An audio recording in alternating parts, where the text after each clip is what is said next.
Je vous propose, lors de cette intervention, de prêter l'oreille à la voix. La voix, indispensable au dispositif psychanalytique, constitue ce que Marie-Claude Bayetto nomme le véhicule de la cure. Sans voix, pas d'analyse, dit-elle. Et de la sorte, le sujet va s'entendre dire.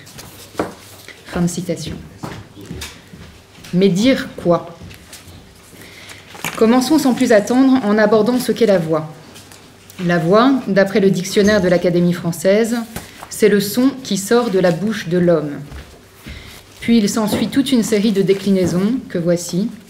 Voix forte, faible, grêle, voix haute, basse, voix plaintive, mourante, voix cassée, usée, éteinte, enrouée, chevrotante, voix harmonieuse, sonore, voix douce, rude, voix flûtée, aigre, perçante, aiguë, discordante, étouffer la voix lui manque, extinction de voix, sa voix mue, j'entends une voix qui m'appelle, les brebis connaissent la voix du berger, de vive voix ou par écrit, à voix basse, à haute voix, parler à mi-voix, faire la grosse voix.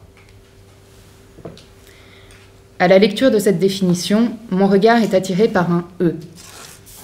En effet, dans l'extrait que je viens de vous lire, à 2 reprises, « voix » n'est pas écrit avec un « x », mais avec un « e ». Voix flûtée, puis sa voix mue. Il s'agit là probablement d'erreurs dues à la proximité des 2 mots et qui, depuis 1935, n'ont pas été corrigées.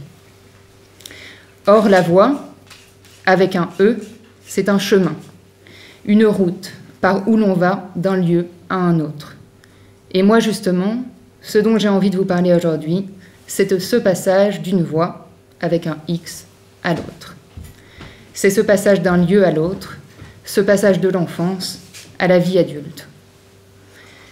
Pascal Quignard, dans son livre intitulé « La leçon de musique », décrit ce moment du passage qui s'opère d'une voix à l'autre.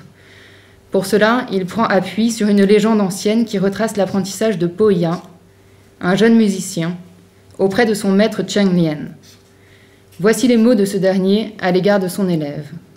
« Vous êtes comme un enfant dont la voix mue. Vous êtes comme un enfant dont les lèvres hésitent entre le sein de sa nourrice et la mamelle des prostituées. Vous êtes comme un enfant dont le palais hésite entre l'univers du lait et celui du vin chaud, entre la voix qui s'élève brusquement comme un petit oiseau au-dessus des frondaisons et une grosse voix de bûcheron et de charretier qui bourdonne et aboie contre son tronc ou sa mule. Vous hésitez entre ce que vous sentez et ce que vous savez. » Ainsi, la polysémie du mot « voix » pourrait bien nous permettre de tisser un pont entre l'ancrage anatomique et physiologique de la voix et sa composante psychique.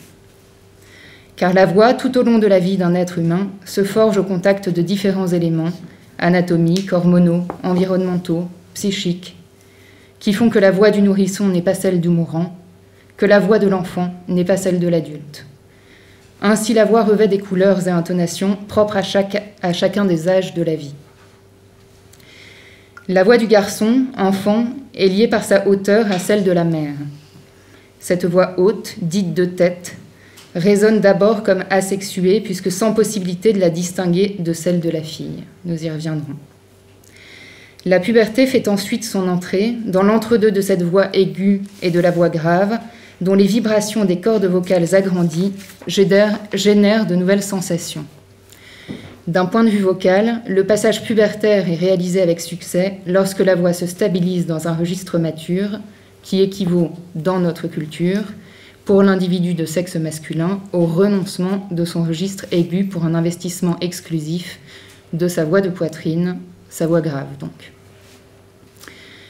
Alors, puisque notre intérêt aujourd'hui se porte sur la clinique psychanalytique de l'enfant, l'adolescent et sa famille, la question qui m'anime est la suivante. Qu'est-ce que la voix vient faire entendre d'une problématique oedipienne non résolue ? Mais n'allons pas trop vite, parce qu'en effet, c'est à travers ces ratages que la voix nous enseigne les enjeux qu'elle contient.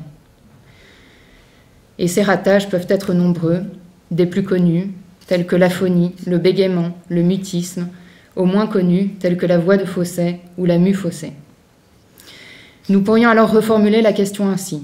Peut-on faire un lien entre un ratage vocal et une problématique oedipienne non résolue? Revenons pour un temps à notre définition.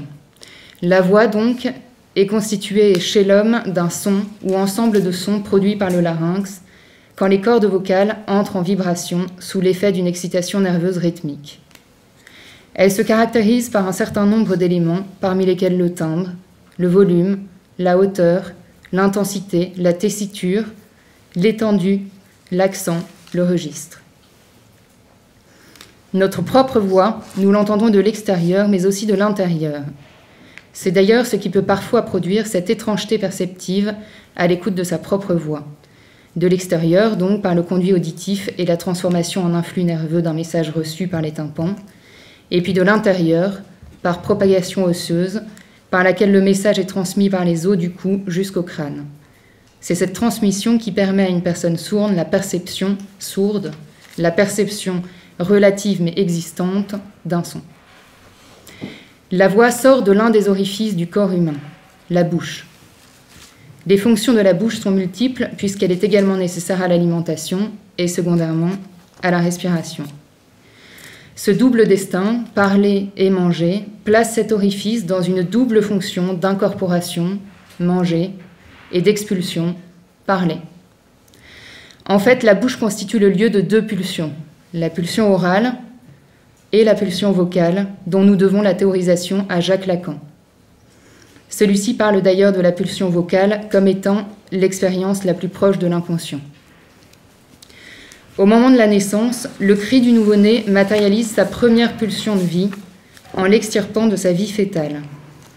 Hélène Godefroy en parle comme du coup d'envoi de la pulsion, derrière laquelle les autres vont suivre.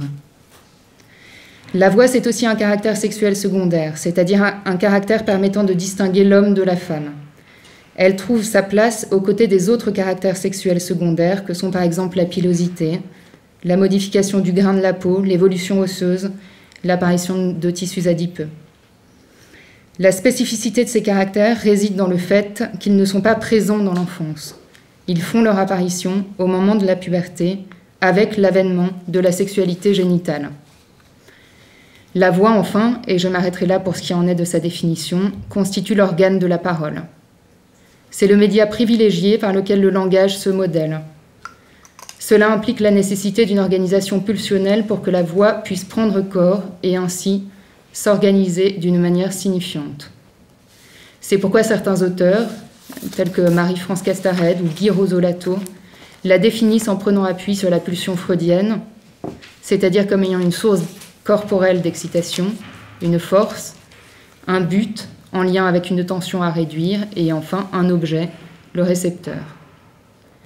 À partir du moment où l'on appréhende la voix dans sa dimension pulsionnelle, les colorations qu'elle prend, ses intonations, ses fluctuations, modifications, interruptions, son débit, son articulation, sa hauteur, pourraient se faire le porte-parole de ce que Ferver et Attigui nomment une part de la problématique subjective et identitaire de l'individu.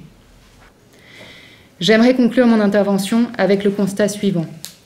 Cette situation illustre de quelle manière des problématiques rencontrées dans l'enfance, pourtant identifiées par les adultes responsables de l'enfant, peuvent, lorsqu'elles ne sont pas traitées, venir se manifester brillamment des années plus tard, alors que l'être est devenu adulte. Les chemins que prennent les conflits psychiques peuvent être variés, et dans le cas que je vous ai présenté aujourd'hui, c'est d'abord au travers de la voix que ceux-ci se sont manifestés, venant indiquer à quel moment, pour cet être, le passage d'une voix à l'autre a dévié de sa trajectoire, venant tisser les premiers fils de cette impression de ne pas se sentir légitime d'être adulte.